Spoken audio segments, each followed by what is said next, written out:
Un mentor, ce n'est pas un ami. Hein. Un mentor, ce n'est pas un grand frère ou une grande sœur. Un mentor, ce n'est pas un père spirituel ou une mère spirituelle. Un mentor, c'est un mentor. Moi, par exemple, j'ai aujourd'hui au moins 3 mentors dans les affaires. Hein. Bien sûr, j'ai un mentor pour réussir en Afrique. J'ai un mentor pour réussir en Europe. J'ai un mentor pour réussir en Amérique du Nord. J'ai rencontré une dame, une grande dame, et je lui ai dit, j'aimerais être comme Gloria Melville Banks, qui est aux États-Unis.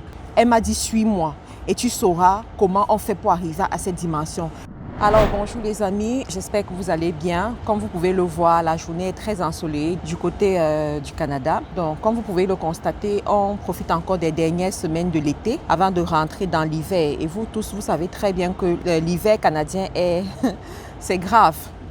Anyway, aujourd'hui, je vais donner les conseils aux débutants dans les affaires, à ceux qui viennent de commencer dans les affaires et qui ne savent pas exactement comment il faut faire pour réussir, qu'est-ce qu'ils doivent prendre en considération, sur quoi est-ce qu'ils doivent concentrer leur énergie. J'ai de plus en plus des jeunes de 20 ans, des jeunes entre 20 et 30 ans qui me contactent, qui suivent cette chaîne, qui se posent des questions et qui veulent se lancer dans les affaires.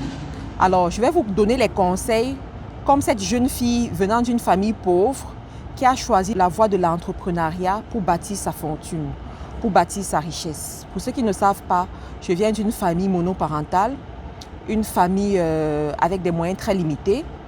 Et dans ma famille, l'exemple de réussite, c'est une personne qui a fait de longues études et qui finit comme fonctionnaire et dont la fonction publique paye 150 000 le mois ou 200 000 le mois. Sauf que votre présidente avait des aspirations plus grandes.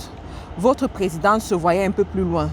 Donc, moi, je fais partie des gens que lorsqu'on voyait les Oprah Winfrey, nous, on savait que nous autres, on sera derrière. Voilà. Donc, sachant ça, il fallait que je puisse me positionner d'une certaine façon. Et j'ai choisi l'entrepreneuriat. Alors, si toi aussi, tu te reconnais dans mon petit discours et tu veux te lancer dans l'entrepreneuriat, tu ne sais pas par où commencer, tu ne sais pas qu'est-ce qu'il faut faire pour réussir. Je me rappelle une fois, j'ai rencontré une dame, une grande dame, et je lui ai dit, j'aimerais être comme Gloria Melville Banks, qui est aux États-Unis. Mais je ne sais pas comment faire pour arriver à ce niveau. Elle m'a dit, suis-moi et tu sauras comment on fait pour arriver à cette dimension. Par la grâce de Dieu, je suis en train d'y arriver. La preuve, c'est que bon, voilà. Alors, tu veux commencer. Première des choses, tu dois choisir un secteur dans lequel tu vas te positionner. Et il y en a parmi vous, vous êtes multipotentiel, multitalentueux. Vous faites plusieurs choses à la fois et ça vous embrouille. Ça veut dire quoi? Tu sais faire la cuisine, tu es très bonne en cuisine. Tu es très bonne en art oratoire, tu es très bonne en vente, tu es très bonne en, je sais pas, en plein d'autres trucs, en réseaux sociaux. Tu es très bonne dans plusieurs choses à la fois. Et tu ne sais pas très bien qu'est-ce que tu dois choisir. Alors, la première des choses que tu dois faire, c'est que tu dois choisir ce qui te rapporte le cash flow, ce qui te rapporte de l'argent. Tu vas te rendre compte que tous tes projets que tu veux faire là, il y a un projet dessus qui va commencer à te rapporter de l'argent dans 1 mois, dans 2 mois. C'est ce projet que tu dois faire à tes débuts. Tu comprends? Tu vas te concentrer à faire d'abord ce projet. Donc, quand tu vas faire ce projet, tu vas te rendre compte que l'argent est en train de rentrer. Tu gagnes en assurance parce qu'il faut savoir que la quantité d'argent que tu as est intimement liée à ton degré d'assurance. Vous voyez ça? Moi, j'ai suivi un entrepreneur dernièrement, Claudel Numbissi, certainement vous le connaissez. Et les gens l'attaquaient, disaient que tu fais dans tout. Aujourd'hui, on te voit en train de rapper. Et lui, il a répondu, il a dit, moi, je ne rappe pas pour les mêmes raisons que les rappeurs. Je rappe parce que je veux augmenter mon niveau de confiance en moi. C'est ça qui va me permettre de gagner plus d'argent.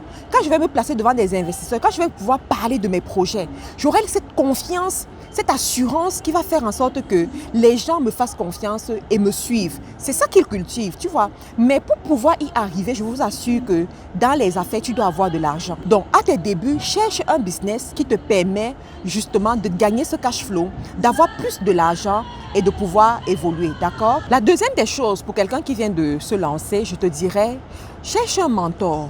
D'accord, cherche un mentor. Un mentor, c'est quoi? Un mentor, c'est pas un ami. Hein? Un mentor, c'est pas un grand frère ou une grande sœur.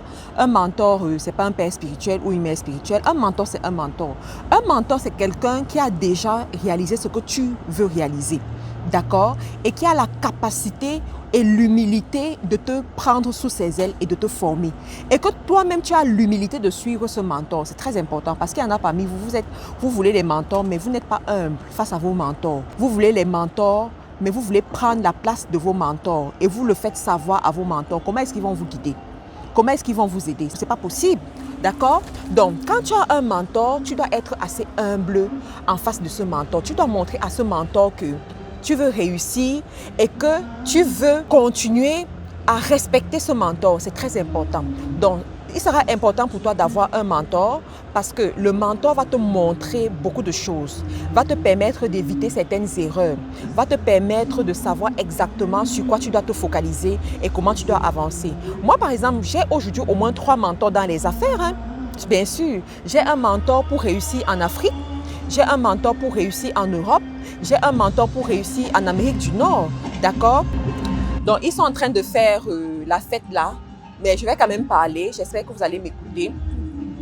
Donc, le mentor est cette personne qui va te guider, tu comprends? Qui va te montrer le chemin, qui va t'inspirer, qui va t'aider à briser les peurs. Parce que des fois, tu veux faire des choses, mais tu as peur.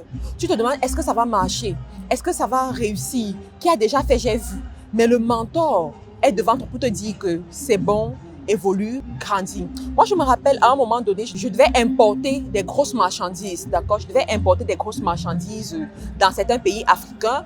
C'était ma première fois, ma première expérience. Et j'avais, heureusement pour moi, un mentor qui faisait des expéditions de près de 100 conteneurs par mois. Tu te comprends ça? 100 conteneurs par mois parce qu'elle contrôle un grand marché. Donc, c'est sous l'aile de ce mentor que j'ai compris que, mais enfin, attends, c'est pas si tuant que ça. C'est pas si tu il faut commencer. Ok, une fois que la marchandise est arrivée, tu fais comment pour vite vendre la marchandise? C'est le mentor qui m'a montré, c'est le mentor qui m'a formé, c'est le mentor qui m'a montré des astuces. Tu vois un peu?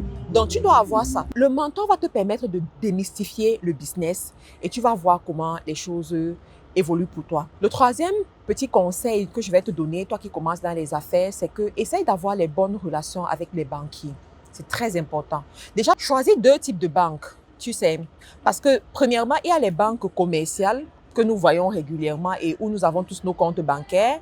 Et il y a ce qu'on appelle les banques d'investissement. Je vais te parler de ça.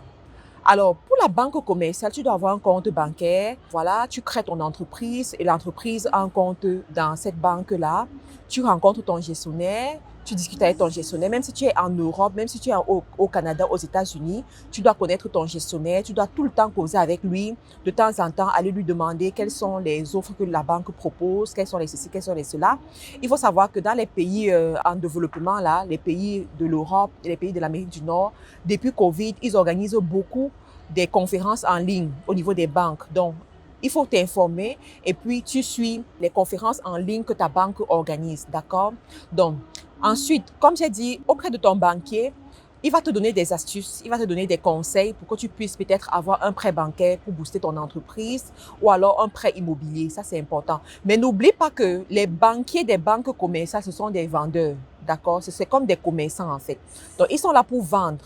Donc, il va se rendre compte que tu es quelqu'un qui sait investir, mais il ne faut pas aussi tomber dans tout ce qu'il va te dire parce qu'il est là pour vendre, d'accord?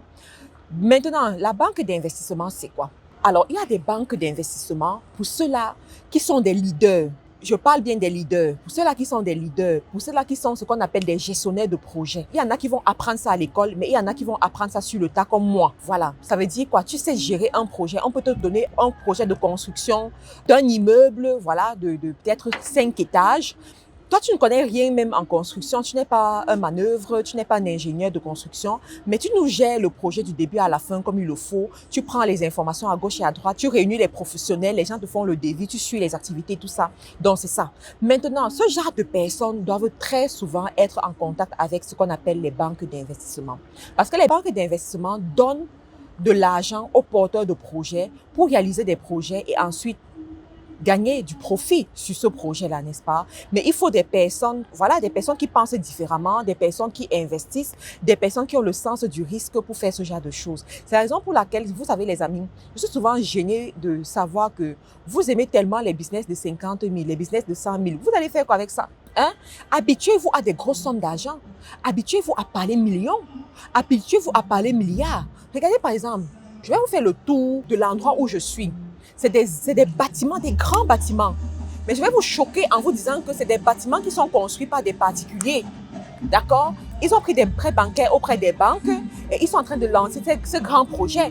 D'accord? Donc, vous aussi, vous pouvez faire la même chose. À cause de tellement de bruit, j'ai dû me déplacer pour finir ma vidéo. Comme je vous disais, les amis, cherchez les grands projets et habituez-vous aux banques d'investissement qui vont vous aider à booster vos projets. Un autre conseil que je peux donner à ceux-là qui commencent dans les affaires, c'est que entourez-vous des bonnes personnes. Et là, je veux beaucoup plus parler à ceux qui sont en Occident, en Europe, en Amérique du Nord. Rentrez dans les associations, c'est important. C'est vrai que c'est rare, mais c'est disponible aussi. Cherchez les bons amis. Cherchez des amis qui sont dans l'entrepreneuriat, qui investissent. Cherchez l'amitié de façon intentionnelle avec ces personnes. Vous allez voir que ça va vous booster, ça va vous amener à penser différemment, ça va vous amener à accomplir des grandes choses. Quand vous êtes débutant dans les affaires, ne cherchez pas à faire le bling-bling. Ne cherchez pas à ce qu'on voit que vous avez l'argent. Non. Commencez avec les moyens que vous avez.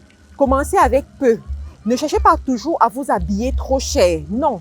Habillez-vous avec le peu que vous avez, avec les vêtements propres, les vêtements beaux, tout simplement, mais qui ne sont pas trop chers. D'accord? Parce que quand vous commencez, vous devez savoir épargner de l'argent, mettre de l'argent de côté pour réussir dans vos business.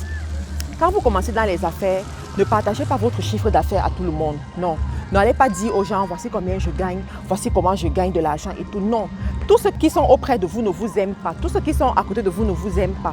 Tous ceux qui sont là et qui suivent que vous gagnez une certaine somme d'argent ne seront pas contents. Moi, je me rappelle, par exemple, il y a des gens qui ont suivi à l'époque, quand je donnais mes chiffres en ligne, qui sont allés harceler ma famille.